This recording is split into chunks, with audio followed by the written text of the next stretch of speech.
يَا أَيُّهَا النَّاسُ اعْبُدُوا رَبَّكُمُ الَّذِي خَلَقَكُمْ وَالَّذِينَ مِن قَبْلِكُمْ لَعَلَّكُمْ تَتَّقُونَ الَّذِي جَعَلَ لَكُمُ الْأَرْضَ فِرَاشًا وَالسَّمَاءَ بِنَاءً وَأَنزَلَ مِنَ السَّمَاءِ مَاءً فَأَخْرَجَ بِهِ مِنَ الثَّمَرَاتِ رِزْقًا لَكُمْ فَلَا تَجْعَلُوا لِلَّهِ أَندَادًا وَأَنْتُمْ تَعْلَمُونَ மனிதர்களே, உங்களையும் உங்களுக்கு முன்னிருந்தோரையும் படைத்த உங்கள் இறைவனுக்கே அடிபணியுங்கள். அவ்வாறு செய்வதனால் மட்டுமே நீங்கள் உங்களை காப்பாற்றிக் கொள்ள முடியும். அவனே உங்களுக்காக பூமியை விரிப்பாகவும் வானத்தை முகடாகவும் ஆக்கினான். அவனே மேலிருந்து மழையை பொழியச் செய்து அதைக் கொண்டு உங்கள் உணவுக்காக விளைபொருள்கள் அனைத்தையும் வெளிப்படுத்துகிறான்.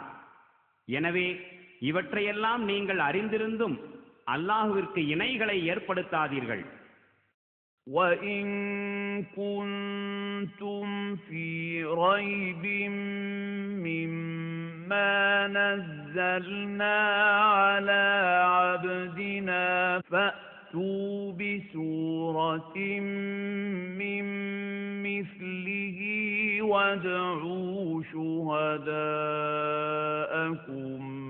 مِّن دُونِ اللَّهِ إِن كُنتُمْ صَادِقِينَ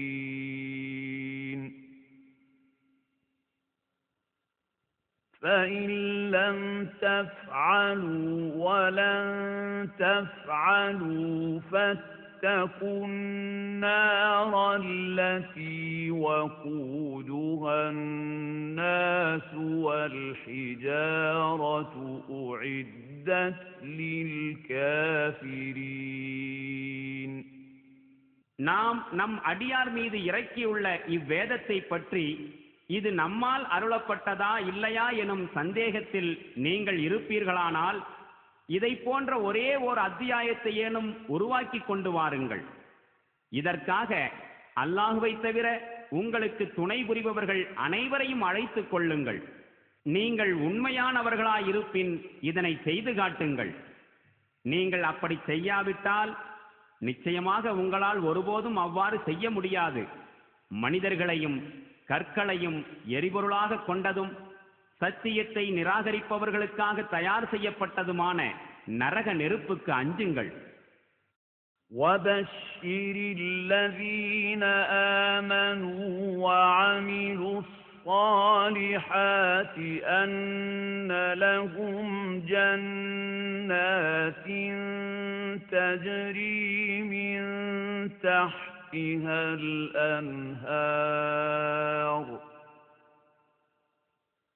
كُلَّمَا رُزِقُوا مِنْهَا مِن ثَمَرَةٍ رِزْقًا قَالُوا هَذَا الَّذِي رُزِقْنَا مِن قَبْلُ وَأُتُوا بِهِ مُتَشَابِهًا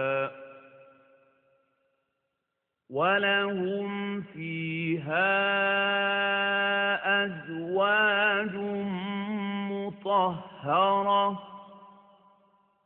وَهُمْ فِيهَا خَالِدُونَ மேலும் நபியே, இவ்வேதத்தில் நம்பிக்கை கொண்டு அதன் அறிவுரைகளுக்கேற்ப நற்செயல்கள் புரிவோர்க்கு கீழே ஆறுகள் ஓடிக்கொண்டிருக்கும் சுவனங்கள் நிச்சயமாக உண்டு எனும் நற்செய்தியை கூறுவீராக. அந்த சுவனங்களில் ஏதேனும் ஒரு கனி அவர்களுக்கு உணவாக வழங்கப்படும் போதெல்லாம் அக்கனிகள் பூமியிலுள்ள கனிகளைப் போல் தோற்றத்தில் ஒத்திருப்பதால் இத்தகைய கனிதான் முன்பு உலகில் நமக்கு உணவாக வழங்கப்பட்டது என அவர்கள் கூறுவார்கள். இன்னும் அங்கு அவர்களுக்கு தூய்மையான துணைகளும் உண்டு. மேலும் அங்கு அவர்கள் நிரந்தரமாக வாழ்வார்கள். இன்னல்லாஹ லா யஸ்தஹ்யீ أن يضرب مثلا ما بعوضة فما فوقها فأما الذين آمنوا فيعلمون أنه الحق من ربهم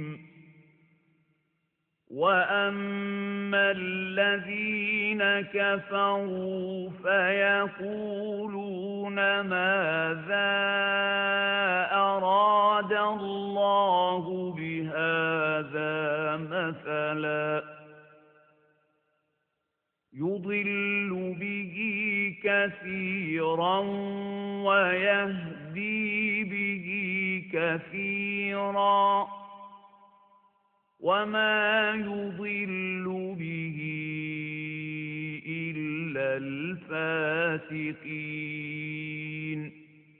الَّذِينَ يَنقُضُونَ عَهْدَ اللَّهِ مِنْ بَعْدِ مِيثَاقِهِ وَيَقْطَعُونَ مَا أَمَرَ اللَّهُ بِهِ أن يوصل ويفسدون في الأرض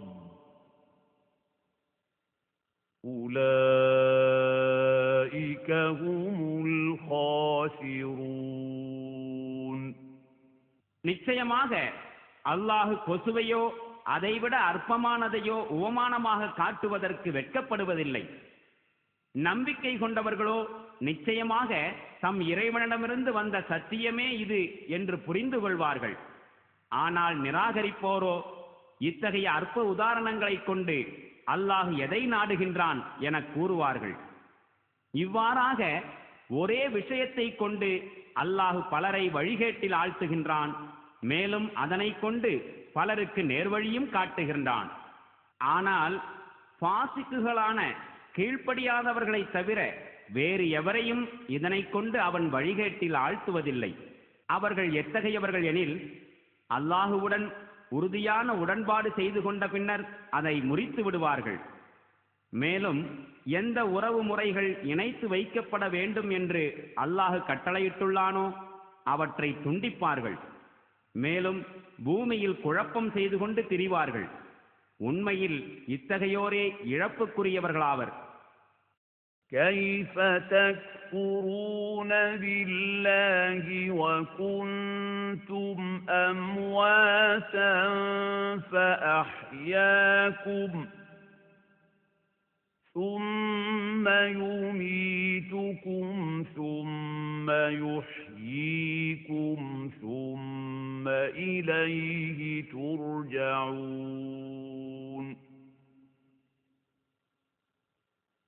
هو الذي خلق لكم ما في الأرض جميعا ثم استوى إلى السماء فسواهن سبع سماوات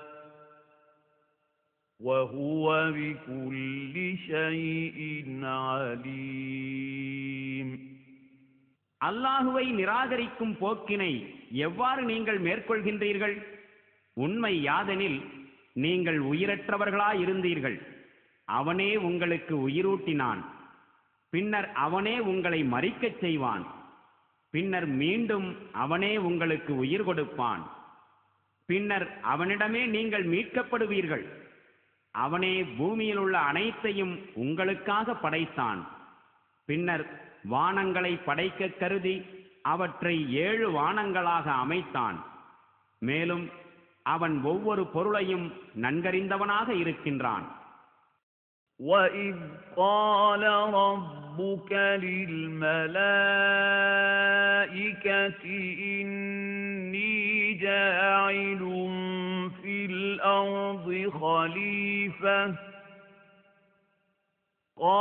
قالوا أتجعل فيها من يفسد فيها ويسفك الدماء ونحن نسبح بحمدك ونقدس لك قال إني أعلم ما لا تعلمون وعلم آدم الأسماء كلها ثم عرضهم على الملائكة فقال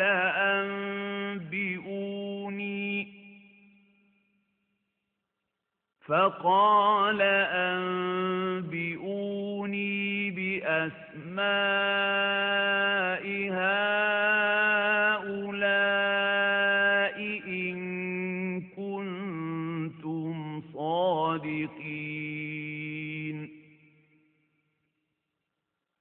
قالوا سبحانك لا علم لنا إلا ما علمتنا إنك أنت العليم الحكيم قال يا آدم أنبئهم بأسمائهم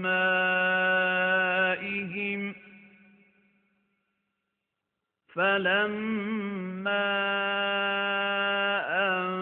أنبأهم بأسمائهم قال ألم أقل لكم إني أعلم غيب السماوات والأرض وأعلم ما تبدون وما كنتم تكتمون அந்த நேரத்தை நினைவு கூறும். இறைவன் வானவர்களை நோக்கி, நான் ஒரு பிரதிநிதியை, ஹலீஃபாவை பூமியில் ஏற்படுத்தப் போகின்றேன் என்று கூறினான். அப்போது அவர்கள், பூமியில் அதன் ஒழுங்கமைப்பை சீர்குலைத்து மேலும் இரத்தம் சிந்தக்கூடியவரையா அதில் பிரதிநிதியாக நீ ஏற்படுத்தப் போகின்றாய்? நாங்கள்தான் உன்னை புகழ்ந்து துதிபாடி உன் தூய்மையை போற்றிக் கொண்டு இருக்கின்றோமே என வினவினார்கள். அதற்கு இறைவன் கூறினான், நீங்கள் அறியாதவற்றையெல்லாம் நிச்சயமாக நான் அறிவேன். பின்னர் அல்லாஹ் எல்லா பொருள்களின் பெயர்களையும் ஆதத்துக்கு கற்றுக் கொடுத்தான். பிறகு அவற்றை வானவர்களின் முன்வைத்து, ஒரு பிரதிநிதியை நியமித்தால் பூமியில் ஒழுங்கமைப்பு சீர்குலையும் எனும் உங்கள் கருத்து சரியானால் இவற்றின் பெயர்களை சற்று சொல்லுங்கள் என கூறினான். குறை ஏதுமில்லாத தூயவன் நீயே. நீ எங்களுக்கு கற்றுக் கொடுத்ததை தவிர வேறு எதுவும் எங்களுக்கு தெரியாது. உண்மையில் நீ மட்டுமே பேரறிவும் மிக்க ஞானமும் உடையவன் என்று அவர்கள் கூறினார்கள். பின்னர் இறைவன் கூறினான், ஆதமே, இவற்றின் பெயர்களை நீர் அவர்களுக்கு அறிவியும். அவர் அவற்றின் பெயர்களை அவர்களுக்கு அறிவித்ததும், வானங்களிலும் பூமியிலும் உங்களுக்கு மறைந்திருக்கக்கூடிய உண்மைகள் அனைத்தையும் நிச்சயமாக நான் நன்கறிவேன். மேலும் நீங்கள் வெளிப்படுத்தக்கூடியவற்றையும் மறைத்துக் கொண்டிருப்பவற்றையும் நான் நன்கறிவேன் என்று உங்களிடம் நான் கூறவில்லையா என கேட்டான்.